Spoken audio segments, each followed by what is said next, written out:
Nataka tuzungumzie juu ya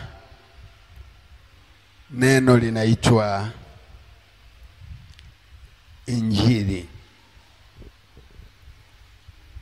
Haleluya. Wengi nafikiri Injili hawaifahamu. Kwa lugha ya tafsiri, maana ya Injili ni habari njema. Sema Injili ni habari njema. Habari njema za nini? Maana yake mtu unaweza ukapewa habari njema ya ujio wa mgeni anaokuja kwako, anakuja na zawadi au ameleta zawadi. Habari njema kwa wale ambao walioenda katika giza, nuru kuu imewaangazia, na wale waliokwenda kwenye bonde la uvuli wa mauti, mkono wa Bwana umewaokoa. Hiyo ndio habari njema. Habari za kurejeshewa, habari za kufufua. Hiyo ndio habari njema, sio habari za kuambiwa kwenda jehanamu. Kwenda jehanamu sio habari njema. Kufa sio habari njema. Bali Injili ni uweza wa Mungu uletao wokovu kwa kila aminie. Tunapozungumzia uweza au uwezo uletao wokovu kwa kila aminie, maana yake ni kifurushi ambacho kimebeba majibu ya kila mtu mwenye tumaini la kufika katika ufalme wa milele au uzima wa milele. Na kwa kuwa tunaishi duniani, lakini tumepewa matumaini ya kuishi katika uzima wa milele, ndio maana Injili inahubiriwa ili watu wasije wakavunjika moyo au wakakata tamaa kwamba labda kuishi ni hapa duniani basi. Lakini mimi naamini katika ulimwengu ule ujao bado tumepewa provision au tumepewa nafasi nyingine ya kuishi katika ule uzima wa milele. Ndio maana tunahubiri Injili. Tunahubiri Injili kwa kila kiumbe. Tunahubiri Injili kwa kila aminie. Biblia inasema, enendeni ulimwenguni mkahubiri Injili kwa kila aminie na kuwabatiza kwa jina lake Yesu mpaka mwisho wa dahari. Na kila asiyeamini amekwisha hukumiwa, bali aminie na kubatizwa ataokolewa.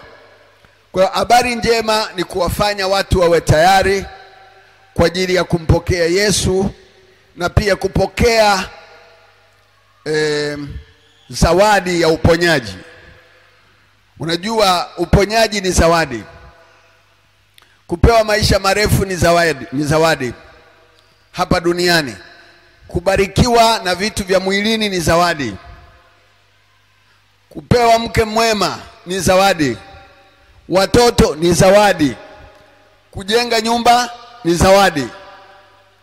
Ni zawadi zinazotokana na wale ambao wameamini, wamepewa, ili waendelee kuwa na matumaini kwamba Mungu aliyetupa hivi vya mwilini atatupa na katika ulimwengu ujao. Atatupa katika ulimwengu ujao. Bwana Yesu asifiwe. Kwa hiyo tunaona Injili ni uweza wa Mungu uletao wokovu kwa kila aminie. Tunapozungumzia maana ya wokovu, kuokolewa ni kutolewa katika hatari. Kuna hatari nyingi tunazopitia.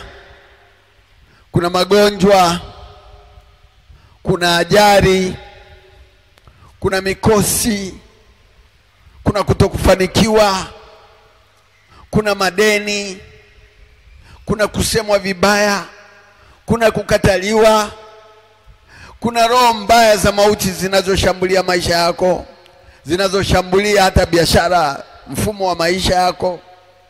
Kuna huzuni, kuna mateso. Kwa hiyo neno wokovu lina combine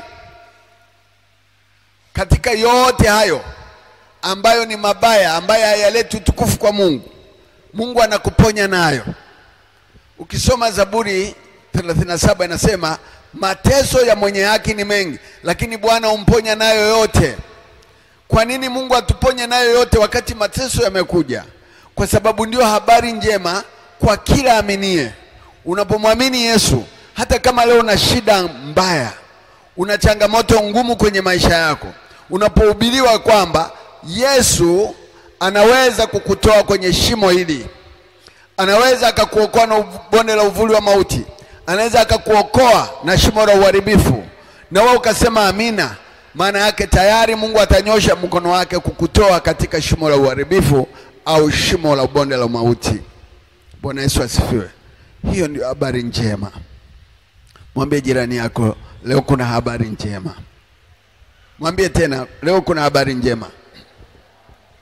Ukisoma habari kwenye kitabu cha Wafalme, nafikiri sura ya ngapi, sura ya 3, mtu wa Mungu Elia, yuko Elia, kipindi cha wakoma, sikumbuke vizuri kwa sababu sina sababu ya kuwajua. Elia alimwambia mfalme, panapo majira kama saa hii, kesho jioni, unga mzuri utauzwa kwa shekeli, mafuta na nyama, badala ya kula mavi ya njiwa na vichwa vya punda. Kwa hiyo mnatangaziwa habari njema kwamba njaa imeisha katika mji. Na alikuwepo mtu mmoja ambaye alikuwa mlinzi kwenye lango la Samaria, akasema kama Mungu angelikuwepo haya yasingetupata. Leo ndio yaje yatupate mema wakati tumeteseka miaka 3.5. Habari njema ni wachache wanaoiamini, na unapokataa kuiamini habari njema unakufa. Aliambiwa hivi, hutakula bali utaona kwa macho. Na chakula kilipoingia mjini, wakamweka kukigawa asimamie ugawaji wa chakula, wakamkanyaga akafa peke yake. Aliona kwa macho, hakula, kwa sababu yali ikataa habari njema.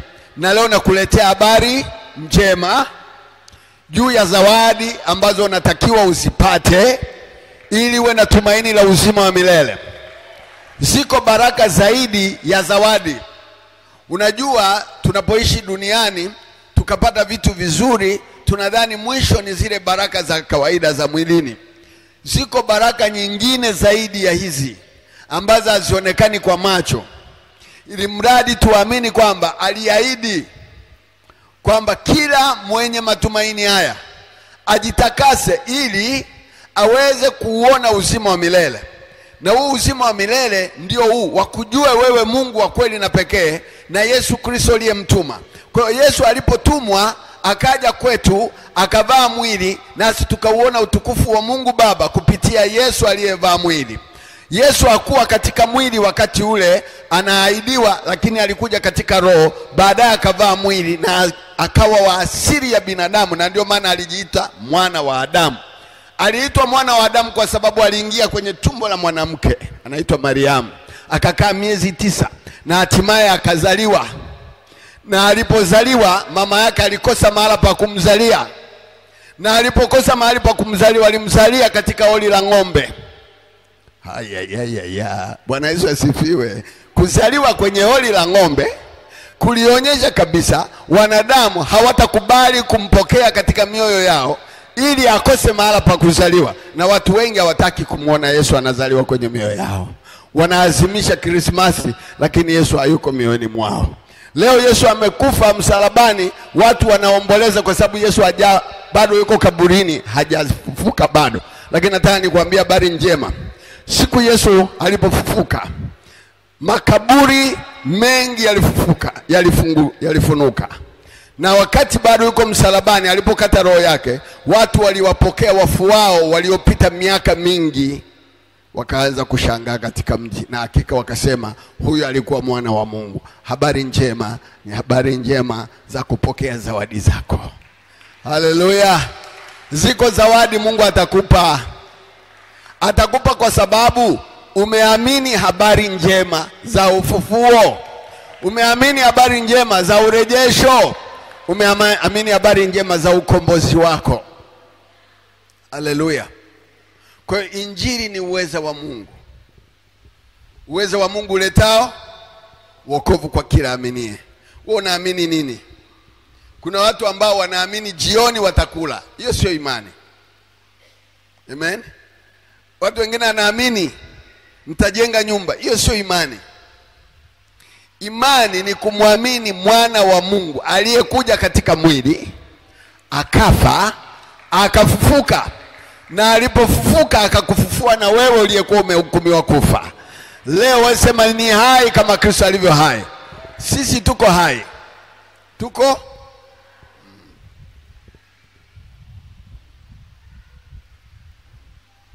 ngoja nisome.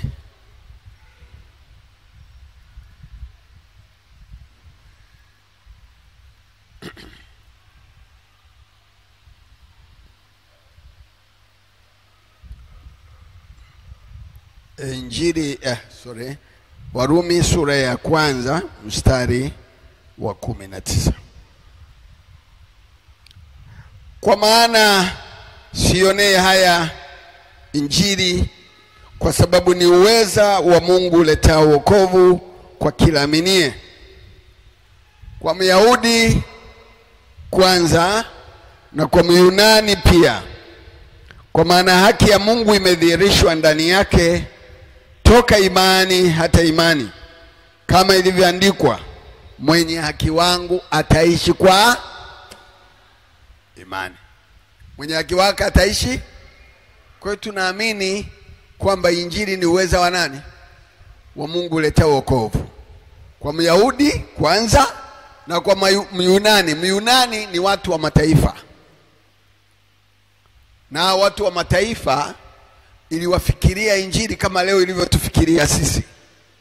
Na leo tunaamini neema ya ukombozi imetufikiria, na kwa kuwa imetufikiria na sisi tukaikubali hiyo neema ya ukombozi au neema ya urejesho, neema ya ufufuo, tulipoikubali tukafufuliwa. Zamani Mungu alitupenda tulipokuwa tungali wenye dhambi. Leo tunaitwa wana wa Mungu, lakini mwanzo tulikuwa tumehukumiwa kufa, na hatukuwa katika hisabu, wala hatukuwa kwenye orodha ya wale ambao wamechaguliwa au kuitwa wateule. Lakini leo tunaitwa watakatifu au wateule wa Mungu, na ndio maana tunaitwa wapendwa, wateule, watu wa Mungu. Haleluya. Nini hiyo? Maana yake nini? Kwa sababu tulisharuzukiwa, tulishapendwa, tulishakubaliwa na Mungu. Biblia inasema kila mtu na ajionyeshe kwamba amekubaliwa na Mungu. Sema mimi nitajionyesha kwamba nimekubaliwa na Mungu. Amtaki eti? Au mjakubaliwa? Mna mashaka, si ndio? Sema habari njema, mimi nimekubaliwa na nani? Hata kama umepitia njia mbaya. Kila mtu hapa kuna mahali alipita. Ni kweli sio kweli? Tulishapita kote huko. Kwenye wizi, uongo, utapeli, udanganyifu, ujambazi, ukahaba, tulishapita huko. Lakini habari njema inasema Mungu ana historia ya hayo. Mungu ameshakutangaza kwamba wewe ni mwana. Maana Biblia inasema wote waliompokea aliwapa uwezo wa kufanyika kuwa watoto wa nani?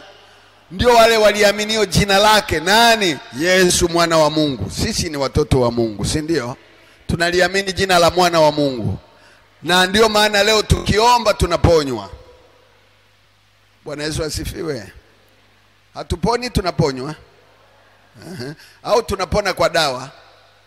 Dawa tunatibiwa. Anayetuponya ni nani? Mungu peke yake. Kwa jina la nani? Kwa Yesu ndiyo habari njema. Sema Yesu ndiyo habari. Kwa tukilitumia jina la Yesu linaweza likaleta ukombozi juu ya maisha yetu na vitu vyetu. Amen. Sijui mnanielewa na wa Mungu. Kwa tunaposema injili, habari njema za nini? Habari njema zinazomhusu Yesu katika kufa na kufufuka kwake. Leo wewe hauhesabiwi kama mfu. Sema mimi sio mfu, wala sio maiti inayotembea. mimi ni mwana wa Mungu aliye hai. Na tumekombolewa kwa neema. Hii neema ilipofunuliwa ilituzuia tusiendelee kutenda mabaya au kuishi katika hali ya ubaya. Maana ubaya umeumbwa kwa siku ya ubaya, na wabaya umeumbwa kwa siku ya ubaya. Sisi sio wabaya, sisi ni wazuri. Sisi ni watoto wa nani? Sema hiyo ndio habari njema. Unaumwa ndio. Kuumwa kwako kuna kusogeza zaidi kwa Kristo. Kama usingeumwa usingekuja hapa. Kuna watu hapa niliwaombea wakiwa mahututi, lakini leo wako hapa kwa sababu walisikia habari njema wakaiamini. Mwenye haki wangu ataishi kwa imani. Toka imani nguvu hadi nguvu, utukufu hadi utukufu. Injili ikihubiriwa hata mfu anafufuka. Sio wale tuliowazika, walio hai ambao wanahesabika kama wafu. Biblia inasema muwe wafu kwa habari ya dhambi, bali muwe hai kwa habari ya haki. Sisi tumehesabiwa haki kama wana wa nani? Wa Mungu. Tunaliamini jina la Yesu. Unaliamini jina la Yesu au unaamini upako wa maji? Upako wa maji akubariki. Kwa upako wa maji.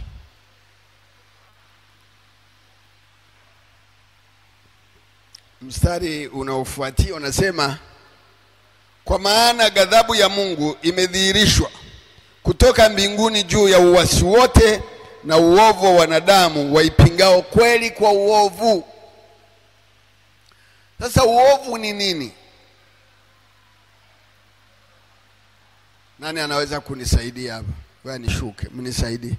Nini maana ya uovu? Wapingao kweli kwa uovu. Uovu ni pombe, kulewa.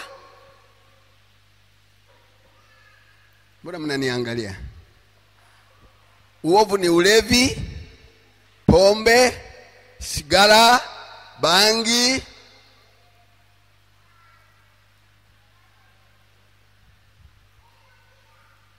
Amna. Kwa hiyo mmekaa tu kama viti. Ngoja niulize viti, nauliza viti. Nye viti, eti uovu ni nini? Shemasi. Nye si ndio mnatufundishaga. Uovu ni nini? Wapingao kweli kwa uovu. Hujawahi kulisoma hilo neno? Dhambi ni uasi dhidi ya Mungu.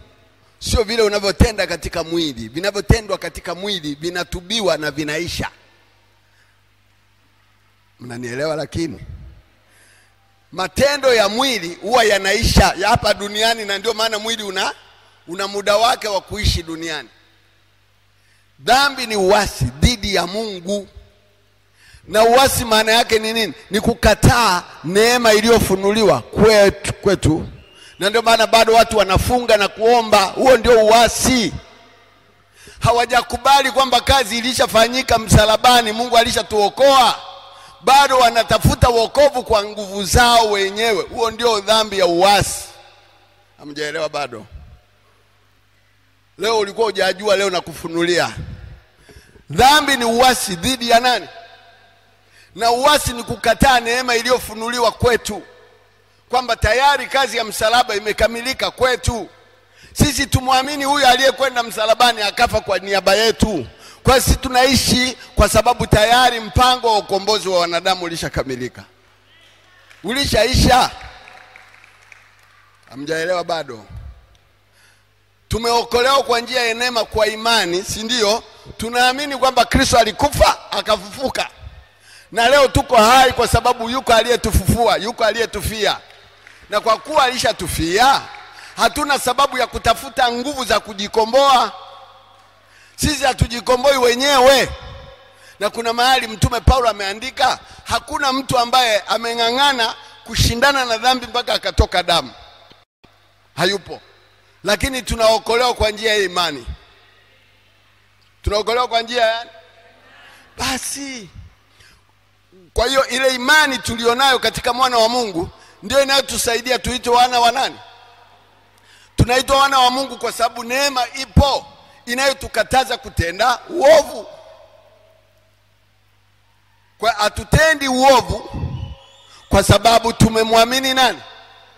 Mungu. Tumemwamini mwana wake.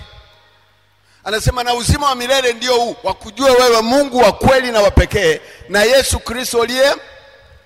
Kwa hiyo Yesu aliyetumwa kwetu, tunapomwamini tukamkubali kwamba alishafanya kazi ya kutukomboa, hatuna sababu ya kufunga ili kutafuta kukombolewa au kujiokoa.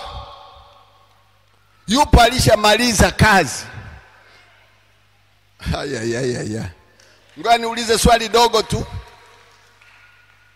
Watoto, nauliza watoto tuliowazaa wanaendaga kuemea? Mnijibu sasa. Wanajengaga nyumba za kuishi? Wananunuaga blanketi na mashuka? Wanafanya kazi ili wapate ajira ya kupata chakula? Kwa nini sasa wasingetafuta na wao? Nauliza, kwa nini wasitafute na wao? Si wana matumbo? Eti baba wewe unajitafutia, bado si uko kwa baba yako? Kuna siku anakuuliza chai imeisha, mkate umeisha, wanamuuliza nani? Mama, baba, si ndio? Bado yuko kwa baba yake, anakaa tu. Ikifika saa ya muidebe, hey, nani unaitwa Jackie, chakula kimeiva. Neema hiyo. Nini?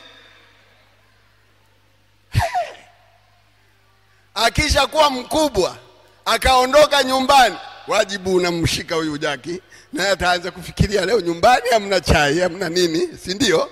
Sasa ngoja nikwambie, mifano midogo ni watoto, bali wote waliompokea aliwafanya kuwa watoto wa Mungu, ndio waliaminio jina. Sasa mtoto anaenda kutafutaga chakula, analipa kodi ya nyumba. Kodi ya nyumba ikiisha, mkifukuzwa na mtoto anaenda na baba yake nyuma mgongoni. Akipata mahala pa kulala kwenye mti, analala tu hivyo hivyo. Ni kweli sio kweli? Sasa sisi mbona tunatafuta? Tunamfungwa siku 40 leo, tuna Kwaresma, bado hatujapata ukombozi. Tunataka sisi tukombolewe kwa sababu tunafunga. Matendo ya sheria hayawezi kumkomboa mwanadamu yeyote, na ndio maana Mungu aliamua kuiweka kando sheria. Aliweka kando sheria kwa sababu haikumpa majibu yaliyotarajia kumkomboa mwanadamu. Aliona sheria ni ngumu, wanadamu walishindwa kuzitii. Akamleta mtoto wake awe badala ya sheria, badala ya kumbukumbu la Torati, badala ya mambo ya Walawi na sheria zote zilizokuwa zimeandikwa. Kwa hiyo akifa huyu mmoja, wote wapate neema ya kuishi na wote waingie kwenye uzima wa milele. Wale wanywe, nimesema zawadi, sikuna zawadi. Kuna nini? Kwani nyinyi hampewi zawadi? Hamjapewa zawadi? Leo hii unapoishi na ulikuwa umeisha kufa, leo umefufuka, si zawadi? Si zawadi? Bado unakula ugali leo. Unafikiri kutokula ugali sio zawadi? Ni zawadi. Kuwepo hapa sasa hivi, si unaona mimi hapa nahubiri, mnafurahi na mimi nafurahi. Ni zawadi. Ninapoona bado ninaishi, ni nini? Ni zawadi. Ninyi mnaponiona nipo mnafurahi, tuna kababa bwana, yani kanatoaga material kababa. Zawadi hiyo. Sasa sisi ni watoto kwa Mungu. Hakuna mzee kwa Mungu. Kila mtu ni mtoto. Mtoto, kula utakula hata kama ufanyi kazi. Ile msemo asiyefanya kazi na asile uliwahusu wale kwenye sheria. Sisi leo tunakula hata bila kazi. Ni kweli sio kweli? Wanawake nyinyi mnafanyaga kazi, wakati mwingine mnakula tu. Baba anaemea, anakupa na hela, umefanya kazi gani? Inakuwaje? Haya, na wewe usifanya kazi usile sasa kwa sababu niambie sasa, mnanielewa sasa? Hiyo ndio injili. Injili ni kumfanya mtu ajielewe, ajitambue, ajue haki zake, kwamba mimi ni mwana. Mtoto ajishughulishi na mambo yake, Ni kweli tunafanya vibarua, tunafanya kazi, tunalipwa na posho. Hiyo sio kazi. Yaani inakufanya wewe uwe active tu. Usionekane ni mgaga na upwa, hali wali mkavu. Haleluya. Bwana wa Mungu, habari njema ni hivi. Leo utapata zawadi. Leo utapata nini? Unapewa zawadi kwa sababu ulikuwa uijui hii. Wewe ulikuwa unajua nikivuta bangi dhambi, nikinywa pombe dhambi, nikilala na mke wa mtu dhambi. Dhambi ni uasi. Na uasi sio matendo ya mwili, ni matendo ya rohoni. Anasema waipingao kweli kwa uovu. Wanajua kwamba Mungu alishafanya kazi ya kunikomboa mimi, ya kuniokoa mimi, lakini bado mimi natumia matendo ya sheria ya mwili kutaka kujiokoa. Kwa mfano dini zingine kuna adhabu za kukata vidole. Unakatwa vidole, unakatwa, wengine mkono, wengine atoboa macho, wengine wanafungwa. Sheria haziwezi kuondoa dhambi. Sheria hazishindi dhambi, bali neema ya Mungu imefunuliwa kutuondoa katika dhambi ya uasi. Ndio maana sisi hatuwezi kukaidi kwamba Mungu hajafanya. Mungu amefanya. Kuna wimbo unasema Mungu amefanya, Mungu ametenda. Si ni kweli? Hivi kazi hii wewe kuwepo hapa ni kazi ya Mungu. Ni kazi ya nani? Na kuna watu walikuwa wanatupinga, wanasema hamna, hilo kanisa si la nani, sio la Mungu. Wewe watu wote mamilioni ya okoke, alafu wewe useme sio kazi ya Mungu.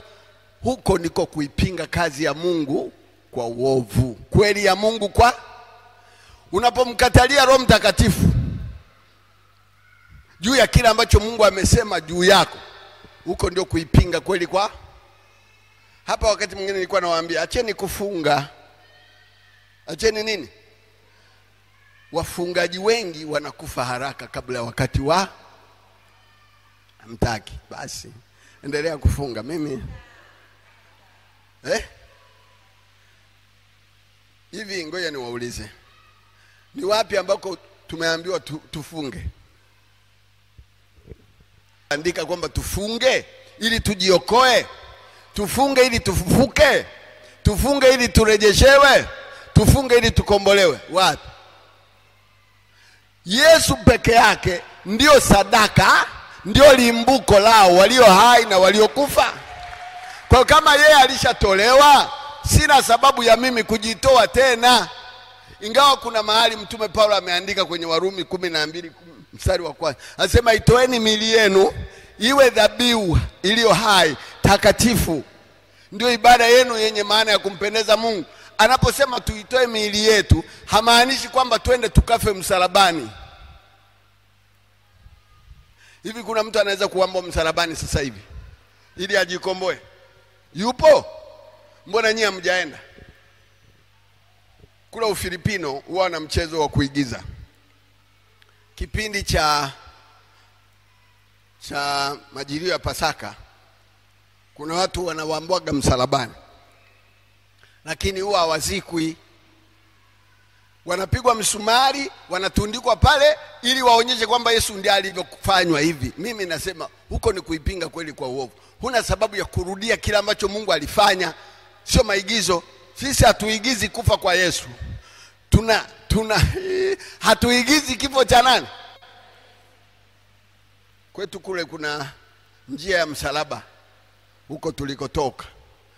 Watu wanatembea na msalaba kila Ijumaa. Vituo sijui vingapi ambavyo Yesu vyote alifu. Sikupinga kweli kwa uovu. Unaigiza kile ambacho Mungu alifanya. Hakuna kosa kubwa kama kumkosoa Mungu kwenye kazi yake. Bwana Yesu asifiwe. Usimkosoe Mungu kwa kazi yake. Wewe umekwisha muamini Kristo, si ndio? Sasa kama muamini Kristo, mbona unatangatanga? Kuna mtu mmoja alisali hapa mara moja tu, si ilikuwa mara mbili, sio mara tatu. Niseme nisiseme? Kumbe watu humu wanakuja mara. Usitafute mali kwa akili yako. Ukitafuta mali kwa akili yako utaibiwa, utatapeliwa. Na leo kuna shida ya pesa. Matapeli ni wengi mno. Matapeli ni wengi. Na wanaangalia mwenye shida tu ambaye anatamani kupata mali. Taka pesa. Usitake pesa, taka mwenye pesa. Usitake watu, taka mwenye watu. Ukimpata yeye atakuunganishia na watu sahihi. Bwana Yesu asifiwe. Ninatoa mfano huu kwa sababu wenzetu wanaamini katika vitu. Wanaamini katika kwamba mimi nikishapata shilingi milioni 2 umaskini umeisha. Mimi nakwambia hivi leo pewa hata milioni 100 hapa sasa hivi. Hujapanga kuipata hiyo milioni 100, itaisha siku 2, na wakati mwingine unaweza ukauawa na hizo milioni zako 100. Lakini yule mwenye matumaini na imani kwa Mungu sio rahisi akatapeliwa na hela zake zikapotea. Unanielewa? Sio, unanielewa? Kwa hiyo leo tuiamini Injili, tusiamini kuja kanisani kupata vitu. Vitu tunapata, yani vitu ni lazima. Vitu, kwani nilipokuja hapa ili jengo lilikuwepo, nyinyi mlikuwepo? Nauliza, hivyo mlivyo navyo leo mlikuwa navyo? Si Mungu ametenda, si Mungu amefanya? Kwani usimwamini? Wakati ulipokuwa sifuri ulikuwa una shauku ya kuvipata. Leo Mungu amefanya bila shauku yako. Umeshangaa kila kitu kinafanikiwa tu. Kila kitu kinafanikiwa. Kila kitu nini? Mungu anakupa zawadi ili uendelee kuamini. Na ziko zawadi nyingi zitakufanya wewe uendelee kufanyaje? Muamini.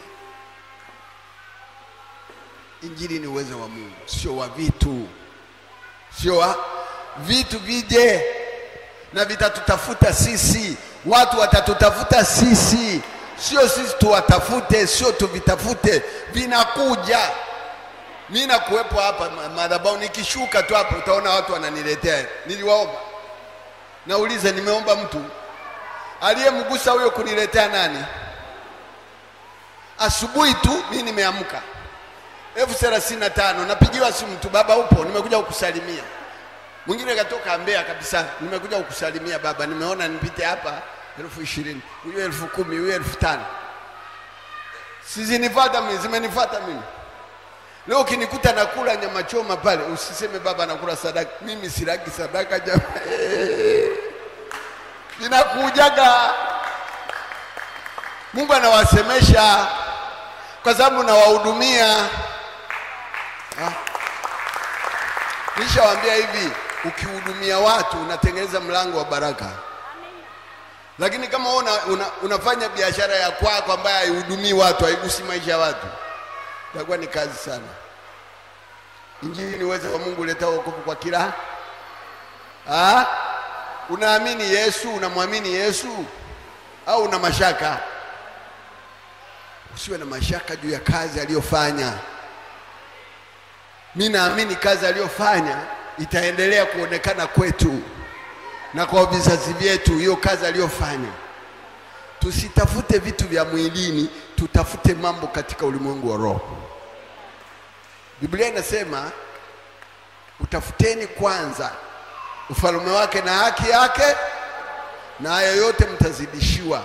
Nini maana ya ufalme wake? Ni ule uzima wa milele ambao hauko katika ulimwengu lakini uko ndani yetu. Biblia inasema ishara hizi mnazoziona na haya mnayoyasikia, tayari muamini kwamba ufalme wa Mungu umekwisha wajilia na umo ndani yenu. Hauko nje huko. Kumbuka toka kipindi cha corona 2019 tulipona tukupona. Na hapa katikati kulikuwa na corona, serikali haikutangaza. Walitangaza? Walinyama? Ilikuwepo, walitangaza lini? Juzi. Ilikuwepo corona hapa, lakini watu wamegangamara,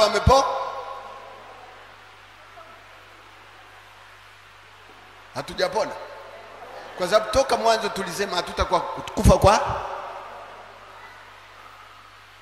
hatutavaa barakoa, tulivaa. Kuna watu humu walijikata kanisani, tulikuwa tumehamia tu hapa 2019, wakasema Mwemezi havalishi watu corona, hana long distance. Sasa kanisa kama hili mpange viti mita moja moja, si mungefika mpaka kule? Jengo tulingelibomoa. Nikasema tubaki hivyo hivyo kwa imani, si ndio? Tulikufa kwa corona, wakaenda kuvalishana corona. Leo hawana hata hilo kanisa alipo, na viti vyetu walituibiaga. Mungu atusaidie. Sikiliza, injili ni uwezo wa kwa kila amini. Unaamini nini? Unaamini kwamba neema ya ukombozi na neema ya ufufuo ipo juu yako? Uponyaji, hatuponi hapa. Yaani unalala vibaya mpaka unaanza kupiga simu kwa mtu wa Mungu akuombee. Mimi wakati kuna mtu mmoja juzi alinishangaza, sijui kwa kazaa mtoto, wamemwekea oksijeni, akaniambia nimuombee. Nilisema maneno mawili, kama Mungu alimruhusu azaliwe, akae tumboni miezi 9 alafu azaliwe akiwa mzima, kesho yake akapata manjano, anataka kufa, wakamweka kwenye mashine. Nikasema basi huyo Mungu aliyemruhusu akae duniani na bado asife na awe mzima, basi baba tayari amepona, amekuwa mzima. Kawa mzima kwa maneno yale. Maziwa sasa akawa anyonya. Nikamwambia ananyonya tu, anafanyaje? Sasa hayo matiti yamejaa maziwa, we mnyweshe tu. Bwana Yesu asifiwe. Kwa hiyo kuikataa kweli kwa uovu ni kukataa kazi kamilifu aliyofanya Mungu. Unajua Mungu ameshafanya kazi kubwa sana kwetu. Sisi wote hapa hakuna aliyekuwa mzima. Mseme ukweli, kuna aliyekuwa mzima? Hata mimi sikuwa mzima. Ungeniona wakati ule nilikuwa nimenenepa. Yaani tumbo hilo, mikono hiyo, vidole vimevimba, mashavu yamevimba, nimevaa mawani makubwa, masuruali makubwa, natembea yani kama utafikiri ifuko tu. Naona kama utajiri upo, utajiri. Sikufa huko. Baadaye nilipoanza kukonda, nikaanza kukauka mifupa. Kwa nini? Kwa sababu nilikuwa sijajua uwezo ulioko ndani ya habari njema, kwamba uponyaji ni haki yangu. Nilijua hivi, ukishaokoka unasubiri kwenda mbinguni tu. Na mimi nilikuwa naimba habari ya kwenda mbinguni, na nilikuwa nakaribia kwenda kweli. Bwana Yesu asifiwe. Una miaka 37, unataka kwenda mbinguni kufanyaje? Watoto hawajamaliza shule, hujawajengea hata kanyumba mahali utakapowaacha watoto wako. Kweli unaenda mbinguni kufanyaje? Bwana Yesu asifiwe. Usipoiamini injili utaumwa na utakufa kama kibudu, kwa sababu ulikuwa unapenda kwenda. Hawaendagi mbinguni kizembe namna hiyo. Bwana Yesu asifiwe. Iamini injili, uishi katika uzima wa milele ukiwa duniani na ule ulimwengu ujao. Nimewaambia matendo ya sheria hayawezi kukuokoa. Wewe jiwekee kanuni. Na nilishawaambia watu, wewe kula chochote kinacholetwa mbele yako. Kuna watu hapa wanabagua chakula. Nikwambia hivi, wewe bagua chakula, unajidanganya mwenyewe. Chochote kikiletwa, sukari koroga unywe. Hamjajua bado. Kunywa sijui nini, lamba tu, ila vyenye sumu si vile. Lakini vile ambavyo havina sumu wewe kuleni. kwa sababu kuna wakati utatamani kuvila hutaviona, na kuna wakati watu watavileta utashindwa kuvila. Bwana Yesu asifiwe. Bwana Yesu asifiwe. Mayai yakija kula, maziwa kunywa, usiseme mimi sili. Utafika wakati wa giza. Anasema mkumbuke muumba wako siku za ujana wako, kabla hazijaja siku mbaya ambapo utasema mimi sina furaha navyo. Wewe uliwahi kuona mgonjwa anakula wakileta kinywa kichungu? Ni kweli sio kweli? Wangapi walishawahi kuumwa wanaleta chakula nasikia kinanuka kama mavi? Nyama nzuri tu imepikwa kule unasikia harufu mbaya.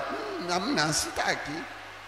Kuleni kila kinacholetwa. Yesu amesema kuleni kila kinacholetwa mbele yako, kwa sababu ya dhamiri. Usiulize, wewe mshukuru Mungu, mwambie leta tu, bado mimi niko hai. Vunja mifupa, bado meno iko. Wewe kija kitimoto swaga. Juzi watoto wangu nilipokuwa nyumbani wakanunua kitimoto. Sasa nikamwambia mbona mnakula mafuta? Yaani tumekonda sasa hivi kwa sababu hata mama yetu kaondoka, lazima tule tunenepe. Sasa tufanyeje? Aliyekuwa avili hivi mbona kafa? Wakanihubiri sasa tule. Alikuwa anakataa kula nyama ya nguruwe, sisi sasa tunaila. Unaona Na mama alikuwa anapiga marufuku msile kitimoto kwa sababu ina wadudu. Ina magonjwa. Mama, Bwana Yesu asikula. Nimesema hivi kula. Kula tena hata supu. Chemsha hata mafuta kunywa. Kuna watu wengine mwilini mwao hamna hata mafuta, hamna. Ukipata hata supu ya nyama ya nguruwe wewe piga tu, weka na limau kidogo. Uendelee kuishi tukuone angalau na ng'ang'a kidogo. Bwana Yesu asifiwe.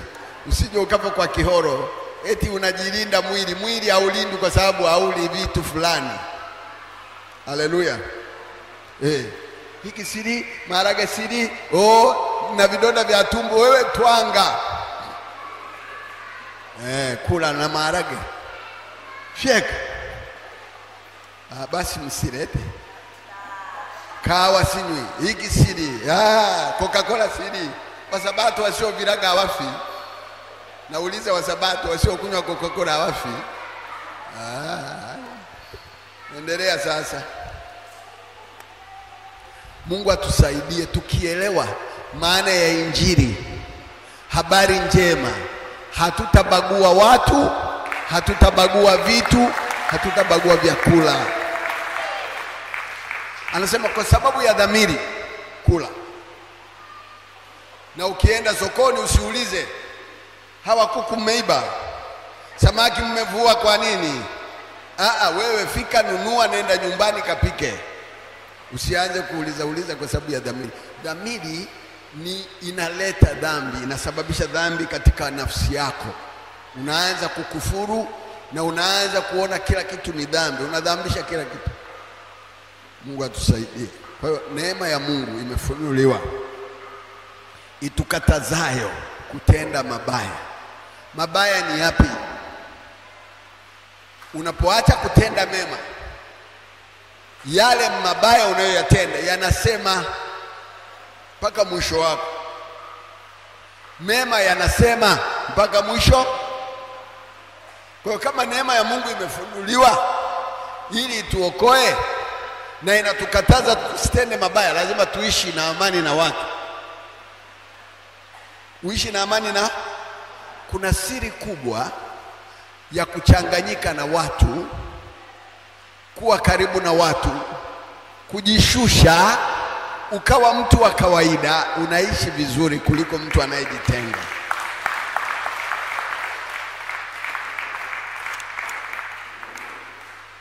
Nilikuwa naangalia kwa mfano wale watu ambao wana vyakula vyao vinapimwa, lazima kionjwe na mbwa, kionjwe na mlinzi, wanakufaga wapi? Nauliza, wanakufa wapi? Kwa nini wanakufa na vyakula vinapimwa? Yaani na daktari anapima hicho chakula kabla hujala. lakini unakufa. Hawafi, wanakufa. Kujilinda kwa sheria hakuzuii mwanadamu asife. Unakufa pale unapoikataa neema. Nasema hivi, unakufa pale unapoikataa neema isikuokoe, neema isifunuliwe kwako. Anasema angalieni mtu asipungukie neema ya Mungu, shina la uchungu lisije likachipuka na kuwasumbua na kuwapata wote, na wote mkatiwa katika unajisi. Kuipungukia neema ya Mungu ni kuwa na mashaka juu ya kile Mungu alichokiumba, kuwa na mashaka na watu, kutowapenda watu, kutowafurahia watu, kutowatendea mema. Unaipungukia neema ya Mungu, shina la uchungu linachipuka, linaanza kuwasumbua, magomvi yanaanza kuinuka, kelele zinaanza kuinuka. Ni kwa sababu neema ya Mungu ya haipo, tumeipungukia. Leo tunataka zawadi, hatutaki. Iamini Injili sasa. Ukiamini Injili, ukiamini habari njema kwamba Kristo alikufa, Kristo alifufuka, na alipokufa akafufuka, alifisha mauti yangu, akanifufua, akanipa uzima wa milele, akanipa uhai mpya. Biblia inasema huzuni na kuugua kutawakimbia. Huzuni na kuugua kunakimbia pale ambapo tunaamini katika neema ya kuponywa, ya kufufuliwa, ya kukombolewa, ya kuwekwa huru mbali na sheria ya dhambi na mauti. Sisi ni wana wa Mungu aliye hai, hatuhukumiwi na chochote. Anasema wala msihukumiwe juu ya vyakula, vinywaji, wala mwandamo wa mwezi, wala Sabato.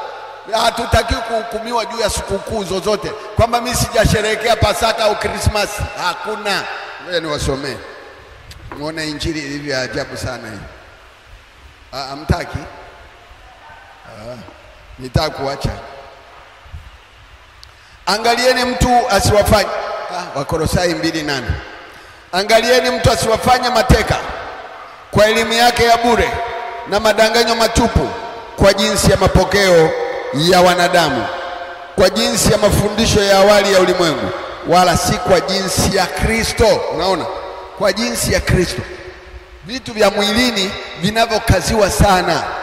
Funga, acha kula hiki, acha funika nguo,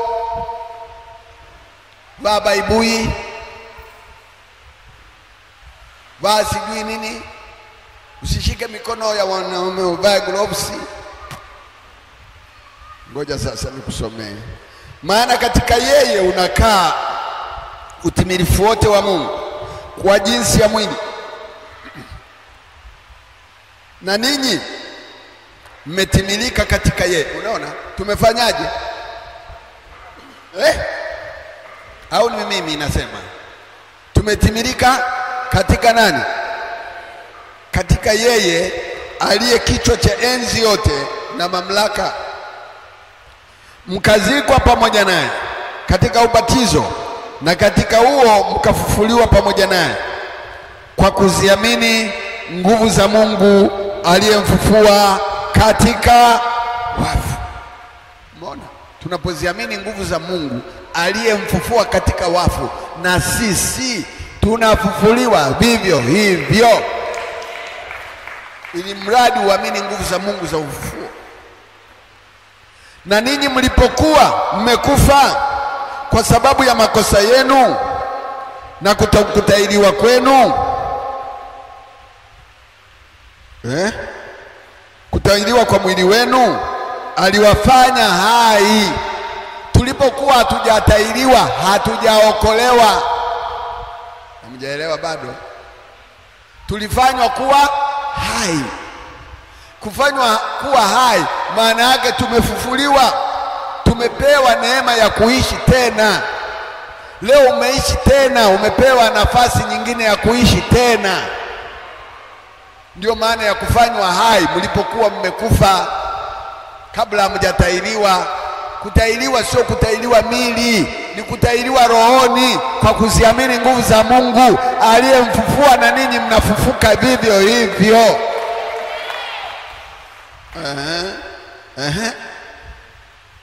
Akisha kuifuta ile hati iliyoandikwa ya kutushtaki kwa hukumu zake iliyokuwa na uadui kwetu, akaiondoa isiwepo tena, akaigongomelea msalabani, akiisha kuzivua enzi na mamlaka na kuzifanya kuwa mkogo kwa ujasiri, akizishangilia katika huo msalaba.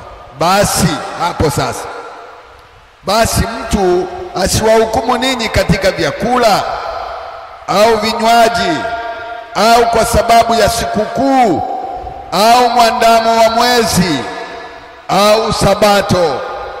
Mambo hayo ni kivuli cha mambo yajayo, bali mwili ni wa Kristo. Mnanielewa wana wa Mungu? Mtu asiwanyang'anye thawabu yenu kwa kunyenyekea kwa mapenzi yake mwenyewe tu na kuabudu malaika, akijitia katika maono yake na kujivuna bure kwa akili zake za kimwili. Yote haya ni mambo ya kimwili.